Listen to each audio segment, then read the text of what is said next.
لله رب العالمين، والصلاة والسلام على أشرف الأنبياء والمرسلين نبينا محمد وعلى آله وصحبه ومن اتبع هداه إلى يوم الدين. أما بعد، فمن الأمراض التي تؤرق الإنسان الحمى.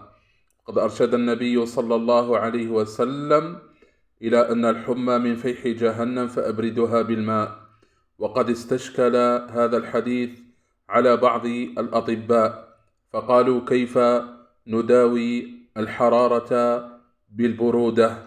وقد أكد هذه المعلومة، يعني مداواة الحمى بالماء البارد، كثير من الأطباء اليونانيين وغيرهم، وأكدوا أن الماء البارد يشفي من كثير من الأمراض، ويرخي الأعصاب، ويداوي كثيرا من أدواء البطن.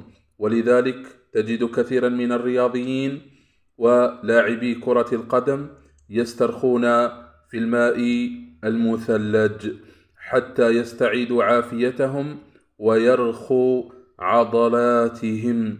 فعلى الإنسان أن يحرص على هذه السنة بأن